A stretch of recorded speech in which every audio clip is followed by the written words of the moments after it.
for our next speaker. And as I mentioned earlier, we have some selfish reasons for doing this meetup here every month. And one of those is to showcase the fine work that we do here at PMG, especially in this space as it's emerging. So with that, I want to introduce PMG's own Tanishka. She's going to talk to us about observability and LLMs. Give it up for Tani, everybody.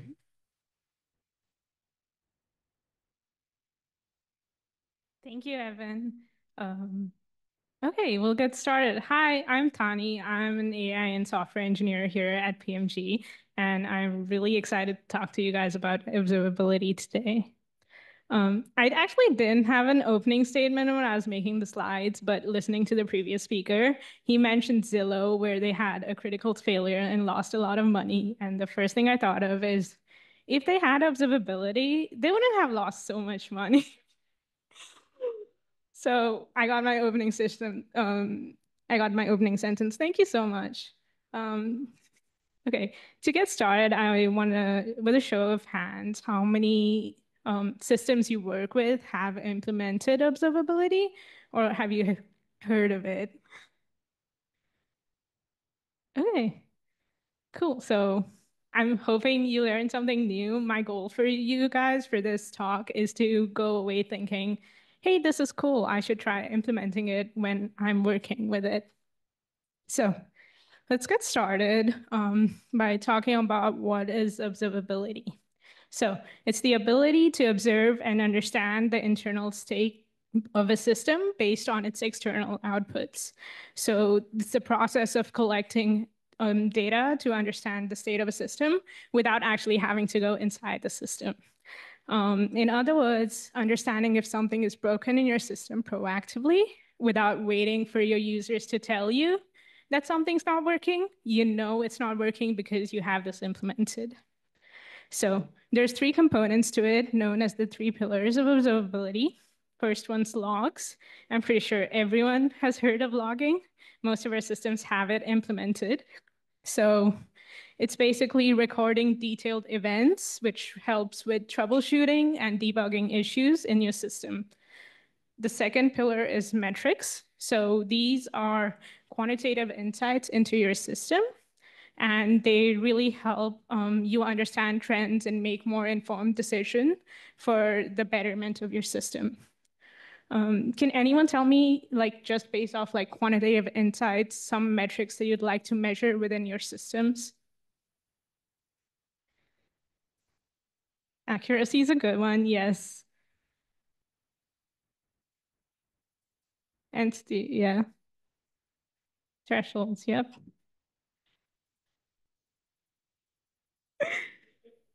Yeah, so a few really common ones is just CPU usage, CPU usage, latency, saturation, accuracy. So those all fall under metrics. And the last pillar is traces, which is basically recording request execution paths. So when a request is made to your systems, traces, it's what's going to log all the different components it hits. If something fails, it'll log which particular components of yours failed.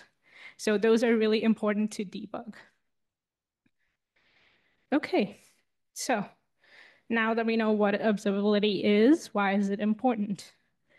So observability makes a system easier to understand, safer to update, and simpler to repair than a less observable system. It can help an organization discover and address unknown unknowns, which is basically issues you don't know exist, maybe because you've not worked with that code, you've not written it, or just in general, some things that slip out of our sight.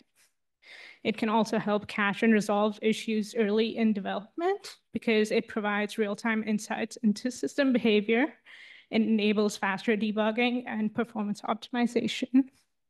So because this is an AI meetup, specifically for LLMs, observability can help you monitor performance.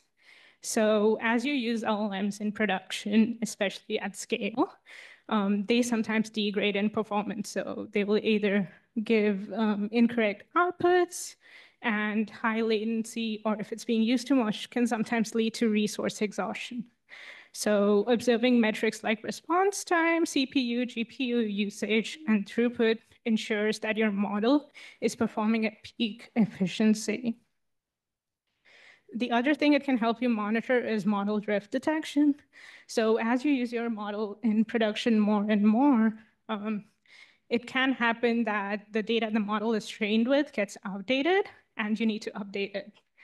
And so this can let you know by monitoring accuracy, user results, and everything if your model data is getting outdated, and then you can update that model in time. So one of the theories I was reading about with Zillow was that their model didn't catch up to the market fast enough. This would probably have helped them understand that better and fix it faster. So when observing monitoring in LLMs, what metrics do you think you'd like to observe? I know someone said accuracy first, which is definitely one of them. Are there any else, which is specifically relating to LLMs? Sorry? Size? Right. So when I think about, okay, I'm calling an LLM, what do I care about? First thing is the duration, how long the LLM is taking to respond to a certain call. Token count, if I'm using too much or too little, that costs more. Requests, what I'm sending, what the user is asking, responses from the LLM for accuracy, and failures. And there's various other things. So once you have this data, you can then create alarms, warnings, and thresholds. And these will then help proactively notify you if something does go wrong. So now, how would you implement observability in your systems? First thing you need to do is define key metrics and goals. What are the metrics that you care about and why do you care about them? So non-LLM related, but we have queues that run in our systems, and we are wanting to know to which destinations certain messages go to so that we can better change those and make sure that they go into the right queues and split the queues up. So a goal of ours is to capacity monitoring to find out how much our queues are working. Second, then you have to instrument your code. So you need to add logging, tracing, and metrics to your code once you know what the metrics you want to define are. And there's various tools and frameworks that you can use to do this, and we'll talk about it next. Then you have to collect metrics. So again, with the metrics you defined in goal 1, figure out what those are, collect them, and start aggregating those to a view that you're happy with, and you can keep monitoring because you can't like look at logs every day to figure something out. You need to pull out the metrics you want from those logs and look at them. Next, enable distributed tracing. So if you are using a microservice architecture, which is getting more popular recently, you need to enable distributed tracing just so your request execution path follows the correct cycle and you know where to look for when something goes wrong, or and then that'll help you find dependencies within your system. Lastly, set up dashboards and alerts. So out of all of this, once you've collected, you're not going to look at logs every day. It's much better to create a dashboard and look at it to find out, okay, what's going on with my system? And even better than dashboards are alerts where I don't have to look at it, but if something does happen, it'll notify me. So some of tools and frameworks you can use for observability. The first one is OpenTelemetry, which is an open source framework for collecting, processing, and exporting logs and traces from distributed systems. And the next 3 tools, Datadog, Grafana, and Prometheus, are all similar tools, which are basically observability monitoring platforms. And these allow you to create the mentioned dashboards, alerts, and thresholds. So we're going to do live demos now, so I'm hoping this goes well. The first thing we're going to look at is the kind of requests we want to track. So for demo purposes, imagine power lists to be a kind of query that'll allow you to write queries for any lists you want. Here we can ask two models for now, either Gemini or GPT, about some kind of SQL you want to learn, maybe because if the user doesn't know SQL as well, or if the query is more advanced, you can ask this. Parallels also have very specific nuances in which you always need to select these three fields. You always need to prefix your attributes with ATTR, and it's very hard to remember all the time. So we're gonna send a request. And I'm not very concerned about the responses here, but because what I want to really show you is how we've tracked these responses. And we can do the same thing for GPT as well, so that we have something to compare.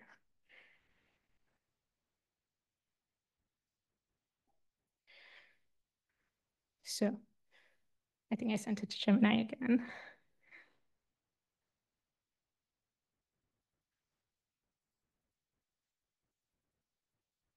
I think this is why live demos get difficult. But okay, so once these queries are running, let's take a look at the second part of it, which is a Datadog dashboard. So remember the metrics I mentioned. So duration, requests, token counts, costs, traces. So this is a pre-built dashboard specifically for this demo.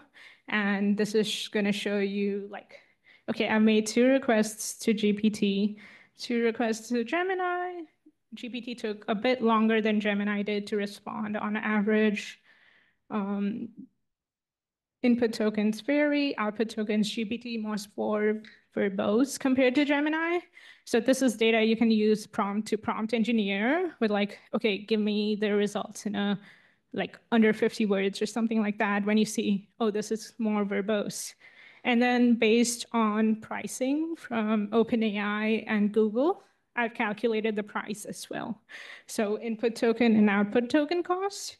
And this I can set alerts upon to which for a specific period of time, say, if I've been monitoring for long enough, I know that my average token uses is 15 cents for an hour, then I can set up an alert that says, okay, if in the past hour my token usage goes up to 30 cents, send me a warning because that's not consistent with what I see and is an anomaly. And then there's like, those are alerts. You can also set up warnings if it's hitting somewhere close to where you don't want to go. And the last thing here is traces. So like I mentioned, if you have tracing in your applications, you can see various attributes, such as here's the completion message from GPT. That's the SQL I sent. That's the model, the system of the model, number of input tokens, output tokens. And really, this is where I'm getting the metrics to build my dashboard for. And the same thing with Gemini. So that's a small example of what observability can do for you. But this seems really complicated to do, and it'll take a long time to set up. So there is a framework in Python that's called OpenLit.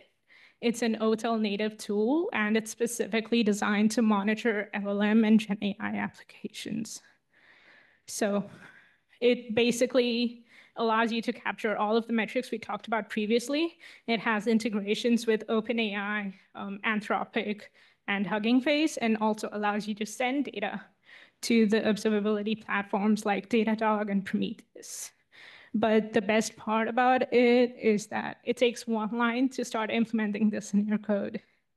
So you have to add this to once you start running your application. And it's pretty cool. It basically gives you a dashboard of your own. So we'll take a look at that next. So I'm gonna run some code, and we'll see what that code is basically calling the completions endpoint from ChatGPT. Again, with that same SQL request. And here's where I've added my openlit. I've initialized it, just those 2 lines, and I made the request. So you can see I got a response here, and because of that open lit line, what I can do is get a dashboard. So this is one line of code. And you can see this gives me pretty much exactly the same metrics I had in the dashboard I created. Request durations, token per request, cost. There is by category, the generation by provider, average prompt token per count. And you can also look at the requests, and you get all the same tracing as well, with the request trace giving you the model name, the temperature, input tokens, top P, and much more information. So this is pretty cool, but to get a little into what I mentioned with error monitoring, something else OpenLit can do, I'm just going to modify this code to fail in some way. So that's not going to pass. And this returns an exception.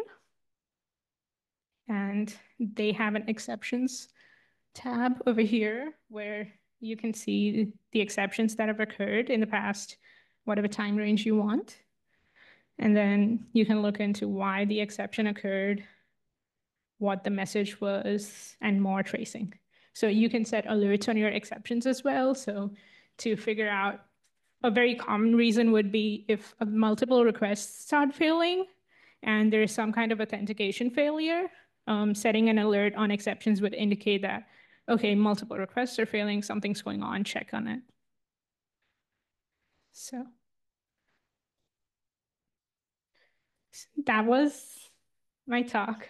We learned today that observability is really useful for real-time monitoring, understanding model behavior, and proactive issue detection, and that there's various tools and frameworks you can use and start observing your systems today. Thank you. Does anyone have any questions?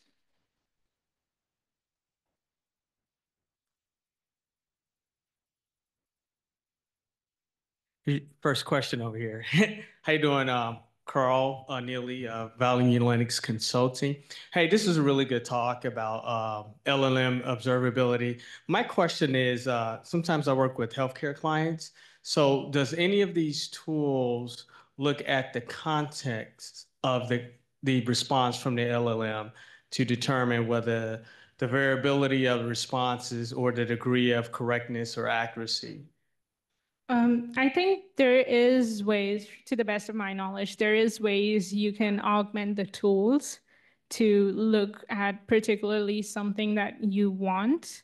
So to look at one of the things I'd say I was looking at, it was if there was some kind of SQL in the response, and if that SQL followed like the selected the three fields I want and they selected the column names correctly. But there's ways you can augment the tools you use, and there's also ways if you're setting it up in your own system when you're adding the instrumentation, there's ways that you can add various checks on there and then also get those on a dashboard and see correctness from that. That's also an option. So especially to evaluate the responses, you can use LLM itself to be a judge for the responses. Let's say you have Gemini responding, you have ChatGPT responses. You can take and feed it to another LLM and ask them to judge it, like how the results are. That's a popular technique for evaluating.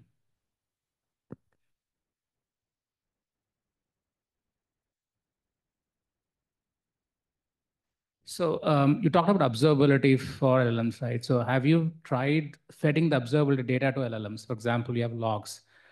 Because my experience is LLMs are not good in analytics. Like, if you feed with numbers, what is your experience? Have you guys fed observability data to LLMs to find what the insights are? I actually haven't. I think the closest we got was we were running into some issues with our database. And so it was like a 50-page log. We basically took all of it and sent it to ChatGPT to like tell us something that's going wrong with this database. And yeah, we like it did give us a response, and we found that, okay, that is an issue. It wasn't the root cause, but it was one of the issues that we needed to fix. So I think that's probably, I haven't actually like fed logs from this to an LLM, but that'd be interesting to see.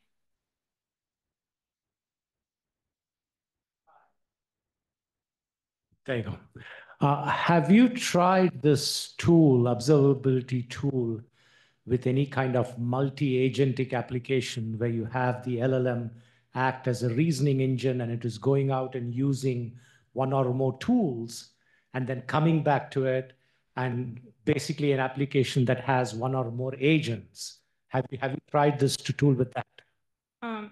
Transparently, I haven't. It's mostly just been, I've used it with an assistant, ChatGPT, sorry, OpenAI assistants, but not much more than that.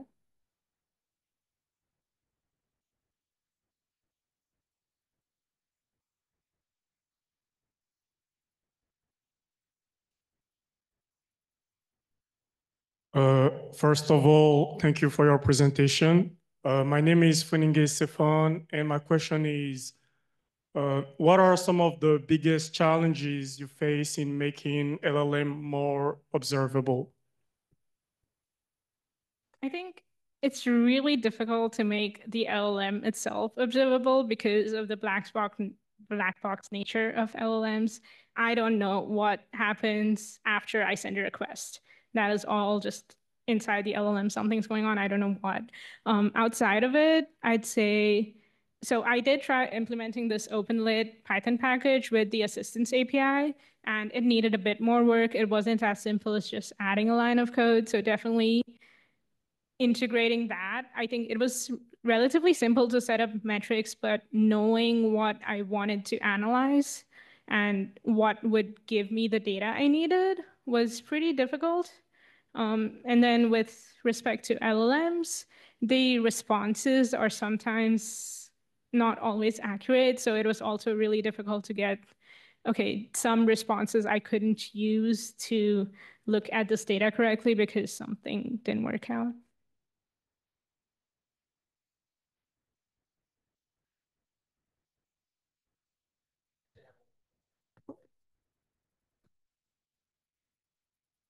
Security. So with some of these packages for observability, do they have like out of the box metrics that you can set up to like monitor security or specifically like content moderation, right? As an example. I'd actually have to look into that. I'm not sure. I know there's packages that are specifically meant for that. I don't know of any. Specifically with regards to LLMs, I know there's like safety settings you can send an LLM itself with like rating the content on different levels. And we've run into this before where if we'd send a request to Gemini that didn't match the safety constraints, it'd give you like blocked by this reason, whatever safety constraint that was. Yeah, you can. So if you look at the tracing on this, there's a way you can pull out, sorry, for Gemini. There's a way you can pull out safety information. And so, sorry, I can't find it on here, but basically you could put that safety settings on a dashboard. You can also trigger the traces that failed due to some safety setting issue. Just to add on to that, you can also, excuse me, you can also add a post-processing prompt that acts as like your guardrail to either grade according to some evaluation that you've come up with, or just like, hey, does this contain this content? If it does, don't pass it through, pass this message through instead. All right, any more questions?